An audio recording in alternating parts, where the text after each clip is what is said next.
नमस्कार दोस्तों, PRC exam prep पर आप सभी का स्वागत है। दोस्तों, आज यूपीपी री एग्ज़ाम 31 अगस्त फर्स्ट शिफ्ट का पेपर हो चुका है दोस्तों। तो इस वीडियो में हम यूपीपी री एग्ज़ाम हिंदी का जितना भी प्रश्न है फर्स्ट शिफ्ट का, वो सभी का 37 प्रश्न है, इन सभी का एनालिसिस देखेंगे। तो 58 से अपना हिंदी का क्वेश्चन शुरू है। तो आइए स्टार्ट करते हैं पहले क्वेश्चन से। करुणालय पहला पूछा है, करुणालय के रचयिता कौन है? करुणालय के रचयिता है जयशंकर प्रसाद। जयशंकर प्रसाद की रचनाएं कामायनी, आंसू, झरना, लहर, प्रेम पथिक, प्रेम राज्य, कानन कुसुम, करुणालय, उर्वशी, चित्राधार और शोकोच्छ्वास है। उर्वशी रामधारी सिंह दिनकर की भी रचना है। तो करुणालय किसकी रचना है? जयशंकर प्रसाद की रचना है। करुणालय जयशंकर प्रसाद की रचना है। नेक्स्ट है, किस शब्द का प्रयोग सदैव बहुवचन में होता है? शब्द दर्शन का प्रयोग हमेशा बहुवचन में होता है। जैसे लता का बहुवचन तो लताएं हो जाएगा, बहन का बहनें हो जाएगा, गाय का गायें हो जाएगा। दर्शन हमेशा बहुवचन में प्रयोग होता है। नेक्स्ट है, जीव का पर्यायवाची पूछा है। जीव का पर्यायवाची क्या होगा? जीव का पर्यायवाची होता है रसना, रसज्ञा, जिह्वा, वाणी, रसना, रसज्ञा, जवान गिरा। तो इसमें रसना इसका पर्यायवाची, जीव का पर्यायवाची होगा रसना, जीव का पर्यायवाची होगा रसना।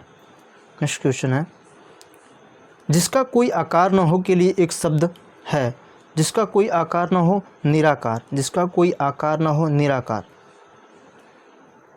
कव्वाली। नेक्स्ट क्वेश्चन है, कव्वाली शब्द में लिंग पूछा है। कव्वाली शब्द में कौन सा लिंग होता है? तो कव्वाली गाया नहीं जाता, कव्वाली गाई जाती है। ऑप्शन नंबर 20 सही है, स्त्रीलिंग होगा। नेक्स्ट क्वेश्चन है, महादेवी वर्मा को किस पुस्तक पर ज्ञानपीठ पुरस्कार मिला था? तो महादेवी वर्मा को यामा के लिए ज्ञानपीठ पुरस्कार मिला था सन 1982 में। महादेवी वर्मा को यामा के लिए सन 1982 में ज्ञानपीठ पुरस्कार। चमक उठी सन 57 की वो तलवार पुरानी थी, रस बताना है कि इसमें कौन सा रस है? चमक उठी सन 57 की वो तलवार पुरानी, ये सुभद्रा कुमारी चौहान की रचना है, जिसमें वीर रस है। वीर रस, ऑप्शन नंबर बी बिल्कुल सही है। नेक्स्ट क्वेश्चन है, अम्बुज और अम्बुद शब्द युग्म के लिए सही शब्द, ये समश्रुत भिन्नार्थक शब्द हैं। इसका अर्थ पूछा है अम्बुज और अम्बुद। अम्बुज मिस होता है कमल और अम्बुद मिस होता है बादल। ऑप्शन नंबर बी बिल्कुल सही है, कमल और बादल। अम्बुज और अम्बुद का अर्थ है कमल और बादल। नेक्स्ट है, वह खा रहा था, मैं खा रहा था, कौन सा काल है? रहा था पास्ट है, पास्ट में रहा रही रहेंगे तो अपूर्ण की बात होगी, था रहेगा तो भूतकाल का, तो अपूर्ण भूतकाल। ऑप्शन नंबर बी बिल्कुल सही आंसर है। नेक्स्ट है, गंगा तट पर कुछ लोग भोजन कर रहे थे, रेखांकित में कौन सा समास है? तो गंगा तट यानी गंगा का तट, तो ये तत्पुरुष समास का उदाहरण है। गंगा का तट तत्पुरुष समास का उदाहरण है। नेक्स्ट क्वेश्चन है, जाति शब्द का बहुवचन पूछा है। तो जाति शब्द का बहुवचन होगा, जाति शब्द का बहुवचन होगा जातियाँ। जातियाँ, जातियाँ। जब बड़ी ई रहता है तो छोटी बहुवचन बनाने पे छोटी ई में कन्वर्ट हो जाता है। शाश्वत। नेक्स्ट क्वेश्चन है, शाश्वत का विलोम क्या होगा? शाश्वत का विलोम होगा नश्वर। नश्वर, शाश्वत जो हमेशा रहता है, नश्वर जो खत्म हो जाए, नश्वर। इंदिरा और इंदिरा शब्द युग्म का सही विकल्प चुनिए। इंदिरा और इंदिरा, इंदिरा जो होता है लक्ष्मी का पर्याय, लक्ष्मी, इंदिरा लक्ष्मी का पर्याय है। और इंदिरा, इंदिरा जो है ये इंद्र की पत्नी इंद्राणी, तो ये है ऑप्शन नंबर ए। इंदिरा में तो इंदिरा लक्ष्मी और इंदिरा इंद्राणी यानी इंद्र की पत्नी। नेक्स्ट है, बोलते समय मुख के कितने उच्चारण स्थानों का प्रयोग किया जाता है? तो बोलते समय मुख के 5 स्थान उच्चारण करते हैं, 5 स्थानों का प्रयोग किया जाता है। कंठ। नेक्स्ट क्वेश्चन है, बोलते समय मुख के कितने उच्चारण स्थानों का प्रयोग किया जाता है? बोलते समय 5 उच्चारण स्थानों का प्रयोग किया जाता है। कंठ, कंठ, तालु, मूर्धा, दंत और ओष्ठ।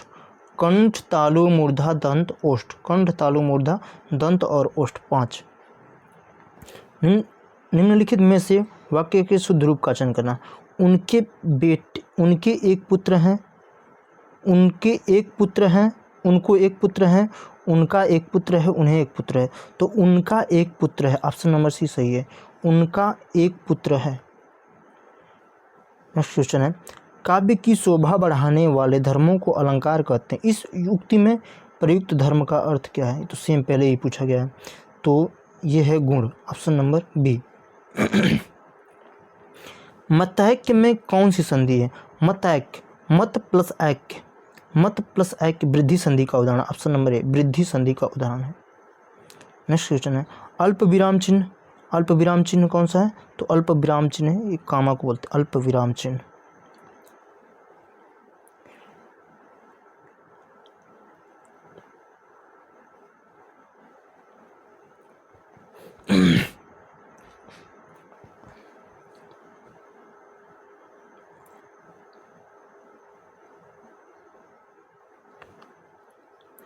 नेक्स्ट क्वेश्चन है बाल का स्त्रीलिंग क्या होगा?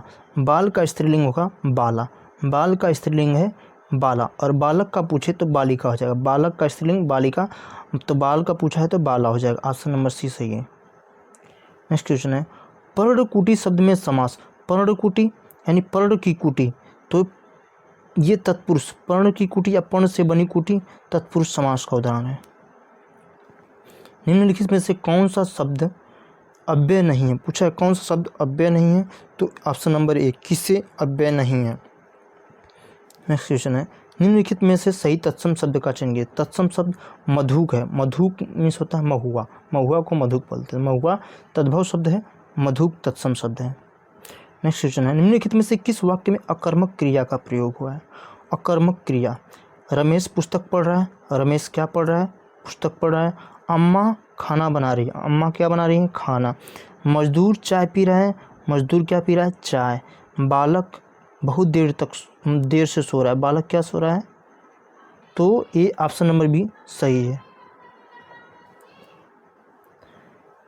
नेक्स्ट क्वेश्चन है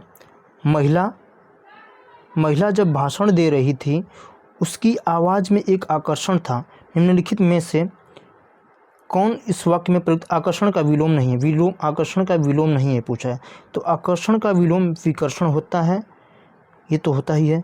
आकर्षण का विलोम अनाकर्षण, अपकर्षण, पर विपकर्षण नहीं होगा, ऑप्शन नंबर बी बिल्कुल सही आंसर इसका है, ये आकर्षण का विलोम नहीं है, विपकर्षण।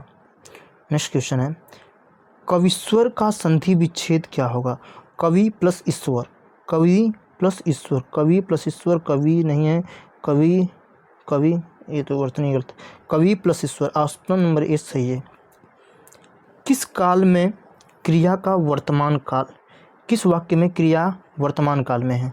क्रिया वर्तमान काल में है, था थी थे हैं तो पूर्ण है, उठी है तो ये कार्य हो चुका है, क्रोध उठी, और उसने फल खा लिए थे, ये भी पास्ट का है, तो ऑप्शन नंबर बी मैं तुम्हारा पत्र पढ़ रहा हूँ, वर्तमान काल का है। जूते चाटने का सही अर्थ क्या है? खुशामद करना, जूता चाटना, खुशामद करना। नेक्स्ट क्वेश्चन है तरंग तुरंग शब्द युग्म का सही विकल्प क्या है? तरंग का अर्थ होता है लहर और तुरंग का अर्थ होता है, तुरंग का अर्थ होता है घोड़ा। तरंग और तुरंग, तरंग और तुरंग, ऑप्शन नंबर ए, तरंग मिस होता है लहर और तुरंग मिस होता है घोड़ा, ऑप्शन नंबर ए बिल्कुल सही है। आप डूबे तो जग डूबा, यानी जो स्वयं बुरा होता है वो दूसरों को भी बुरा करता। तो इसके क्वेश्चन को देखेंगे। ब्रिटिश साम्राज्य ने अपनी नाविक शक्तियाँ क्यों इतनी प्रबल बना ली? क्योंकि कोई इसके जहाज़ों का आना जाना न रोक सके, ऑप्शन नंबर सी बिल्कुल सही है। मस्तूलों का जंगल कहने से लेखक का अभिप्राय क्या है? मस्तूलों का जंगल कहने से तात्पर्य असंख्य मस्तूल से, असंख्य मस्तूल से है। त्राहि त्राहि मच जाने का अर्थ क्या है? हाहाकार मच जाना, त्राहि त्राहि मच जाना, हाहाकार मच जाना। टक्कर लेने का क्या अर्थ है? तो टक्कर लेने का अर्थ है मुकाबला से है, टक्कर लेने का अर्थ है मुकाबला। 132 क्वेश्चन है लंदन बंदरगाह कहाँ पर स्थित है? तो लंदन बंदरगाह समुद्र तट पर स्थित है, लंदन बंदरगाह समुद्र तट पर स्थित है। तो ये रहे हिंदी के 37 प्रश्न।